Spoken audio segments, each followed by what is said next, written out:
21대 대통령 선거 이제 정말 얼마 남지 않았습니다. 이미 사전투표는 완료가 됐고 이제 새 대통령이 누가 될지 그 확정의 날은 4일 앞으로 다가왔습니다. 저희가 한국의 상황을 면밀히 지켜봐온 외국인 학자들에게 차기 한국 대통령이 집중해야 할 우선 과제들은 무엇이라고 보는지를 물었는데 다양한 답변을 들을 수 있었습니다. 팩트는 기본, 맥락까지 전해드리는 딥백 함께 보시죠.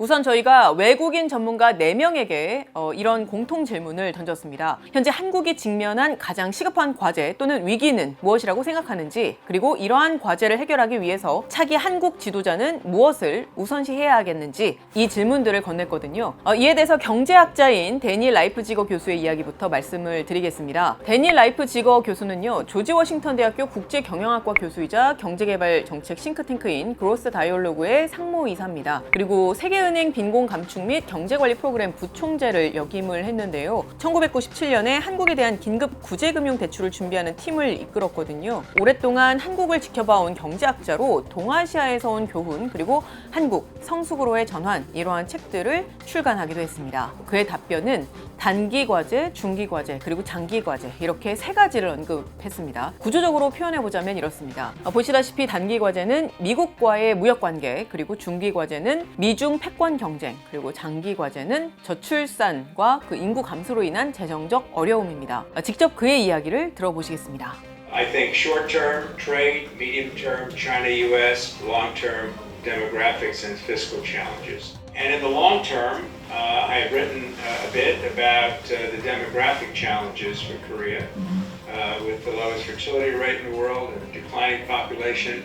It means that there are going to be a lot of fiscal challenges in the future in terms of supporting an aging population, in terms of social support and health, based on an economy that's going to be shrinking in terms of its own labor force. 동일한 질문을 라몬 파체코 파르도 교수에게도 물었습니다. 라몬 파체코 파르도 교수는 킹스 칼리지 런던의 국제관계학 교수이고요. CSIS 한국석좌 겸임연구원, 그리고 아시아태평양 안보협력이사회 EU 위원으로도 활동 중입니다. 지난해에는 세우에서 고래로 세계의 눈으로 본 한국의 어제와 오늘이라는 책을 출간하기도 했습니다. 이 교수의 답변을 한 줄로 요약을 하자면요, 다른 선진국 사례들과 마찬가지로 한국도 일정 수준에 도달하면 높은 경제 성장률을 더 이상 기대하기가 어려운데 어떻게 하면 저성장 체제에서 잘 살아남을 것인가, 어떻게 경쟁력 있는 기술 주도의 경제로 거듭날 수 있을지를 모색해야 한다, 이런 점이었습니다.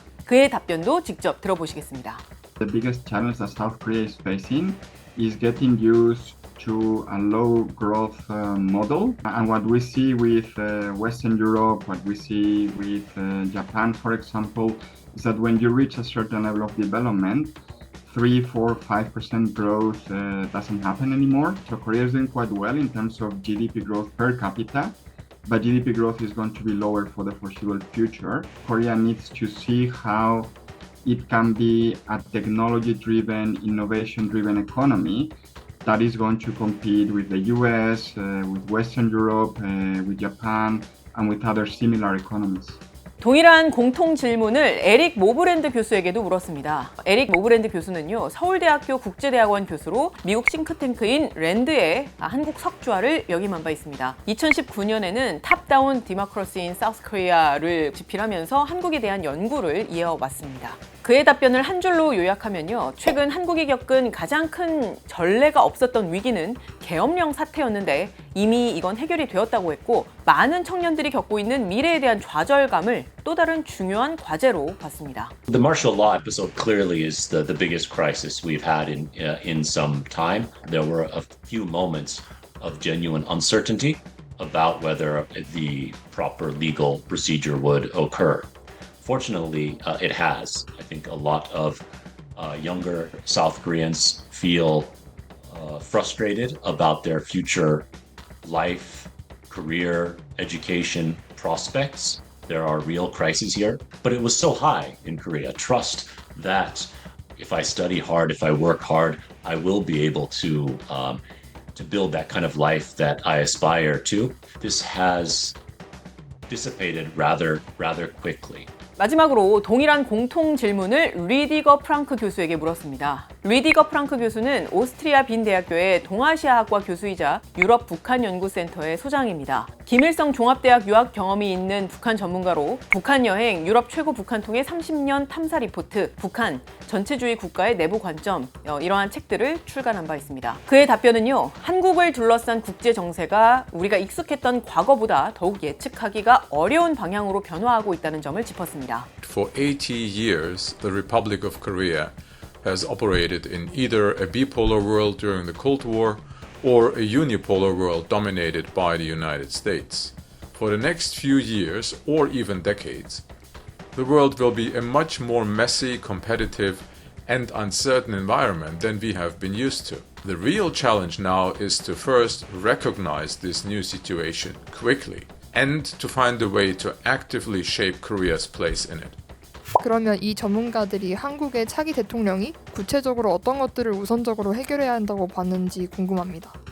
네, 다양한 답변들이 나왔거든요. 그래서 이제 저희가 그래픽으로 우선 말씀을 드리려고 합니다. 크게 내부적 과제, 외부적 과제 이렇게 둘로 나눠지고요. 내부적 과제는요, 경제 부분, 사회 부분, 그리고 정치 부분 이런 부분들에서 제언이 나왔습니다. 외부적 과제는요, 미국과의 무역 협상 타결, 그리고 외교 경제 협력의 다각화 이런 부분들에 대한 의견이 나왔습니다. 우선 내부적 과제 첫 번째로 경제 부분을 짚어보겠습니다. 한국 경제가 정점을 지났다는 분석이 이곳저곳에서 나오고 있습니다. 내년에 잠재 성장률이 1%대로 떨어진다라는 경제협력개발기구의 분석도 있었고요. 또 6년 내에 0%대에 진입할 수 있다 이런 경고가 한국개발연구원에서도 제기가 된 바가 있죠.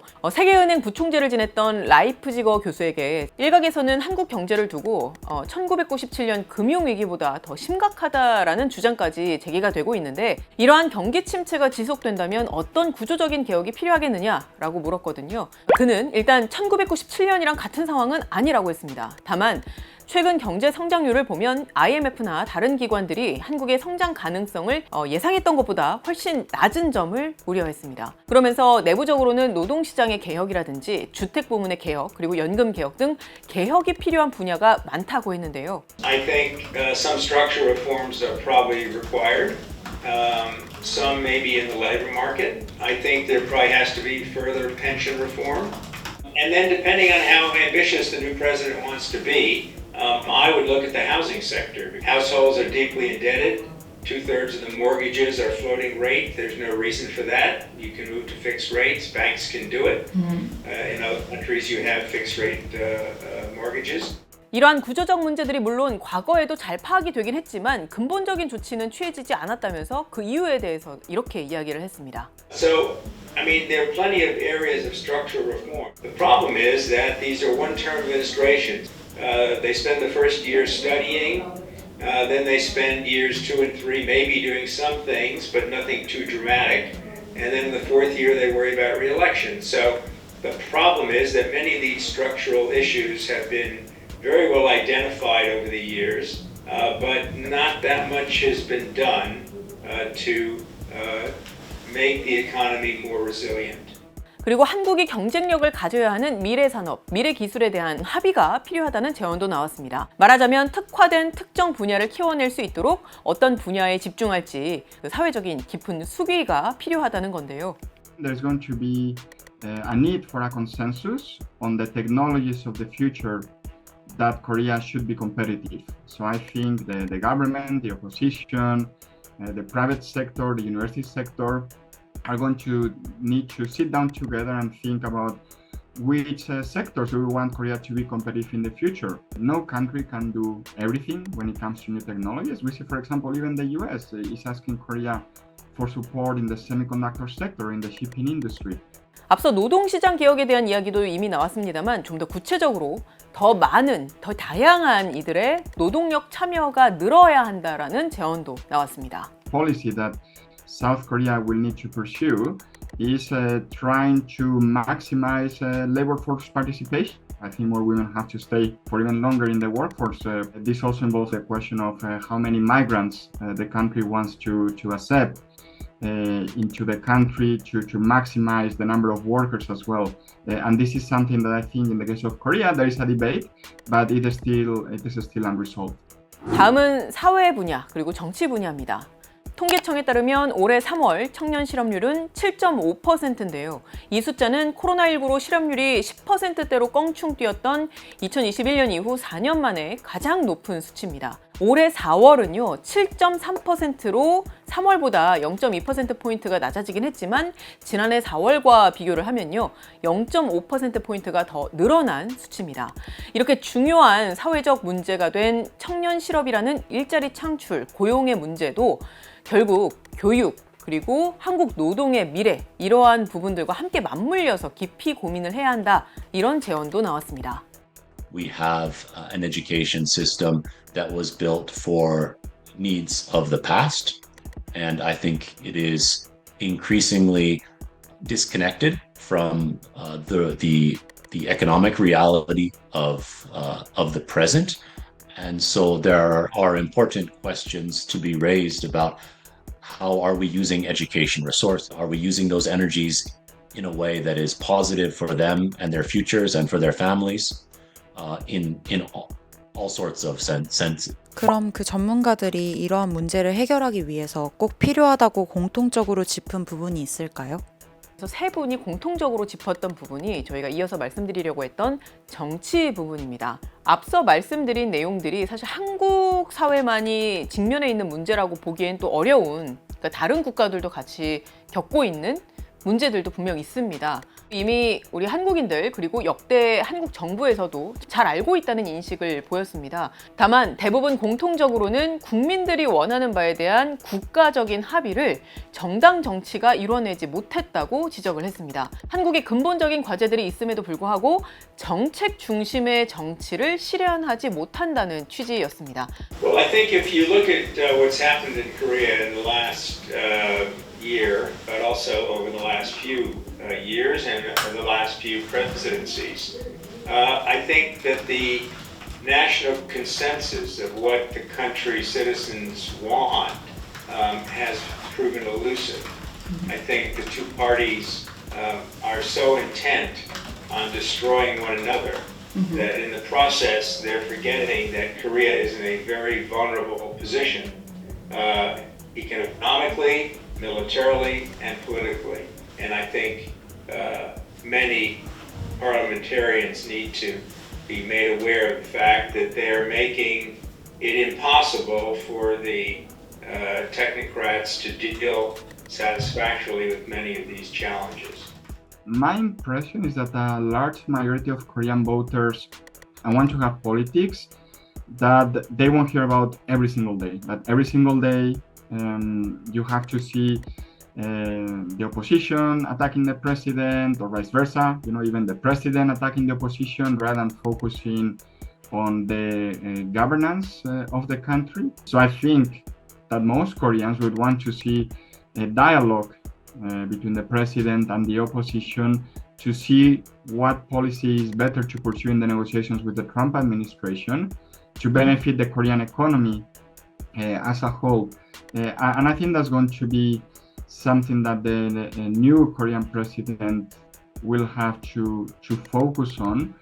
한국 정치가 양극화되어 있다고 보느냐는 질문에는 이런 의견들이 나왔습니다. 지난 5년에서 10년간 주요 정당들이 조금 더 차별화하는 모습을 보였지만 실제 정책적인 측면에서 놓고 볼 때는 오히려 너무 유사하다라는 지적이 나왔습니다. In fact, the best analysis of South Korea's politics done in Korea by Korean scholars and public intellectuals until a few years ago pointed out that the problem, the challenge for South Korea's democracy is that the major political parties are too similar to each other. Not that they're too diametrically opposed. They're too similar, and this gives people insufficient choice when it comes to election time. We've seen in the past 5 to 10 years that the major political parties have differentiated themselves a bit more. There should be something to celebrate in that development. 파루도 교수도 가령 미국이나 유럽의 경우 주요 정당 간의 정책적인 차이가 큰데 한국은 오히려 주요한 차이가 없다는 인식을 보였는데요. 정책 측면, 특히 경제 정책에 있어서는 비슷하지만 메시지를 전달하는 측면에서는 매우 양극화되어 있다라면서 이렇게 이야기를 했습니다. I think that South Korean politics are polarized in terms of messaging, but not necessarily in terms of policy. And by this, I mean that if you look at the economic policy platforms of the two main parties, the DP and the PPPPP, and there are some differences, but there are differences at the margin. No one is thinking about overhauling the Korean economic model that you see in the US, for example, in which one party wants to destroy what it calls woke policy, goes against the universities, and tries to have a more nationalist economic policy, and the other party doesn't want to do this. Or if you look at Europe, some parties even want independence for the region. So you don't see these big policy differences in Korea. 라이프지거 교수는 일부 정치인들은 모든 문제를 그저 정치적 문제로 만들려고 고집하고 있다면서 국익에 부합하는 일에 대한 초당적 지지를 확보하는 것이 한국의 차기 대통령에게 가장 중요한 최우선 과제가 될 것이라고 내다봤습니다. Politicians insist on making every issue a political issue rather than a technical or economic policy issue, then there will be no solution. And the people who will suffer are the average Korean citizen. So I'm distressed to see the state of, the political discourse in Korea in recent years. So my hope would be that between government, industry, and the public, there can be the forging of some new consensus policies. Maybe it will require some bipartisan commissions, which was done very effectively in Chile a few decades ago on these important issues, like industrial issues or labor issues or pension issues.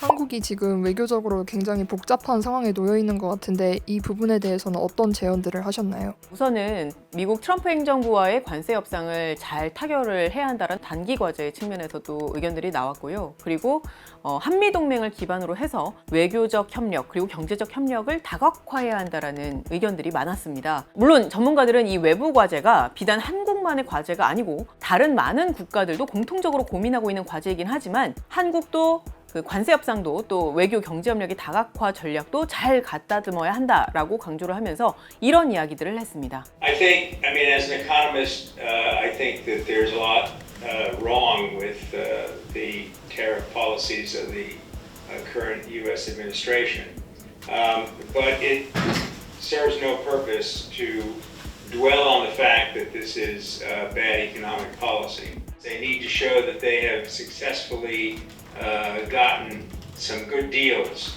And so I think Korea needs to look at what it is that it can do that is not really very damaging to Korea, but looks very positive to the U.S. in terms of reducing that trade surplus. 미-중 패권 경쟁과 관련해서는 한미 동맹을 기반으로 하되 외교적 협력, 경제적 협력을 다각화해야 한다 이런 의견이 나왔습니다. It's going to need to diversify its economic ties with other parts of the world.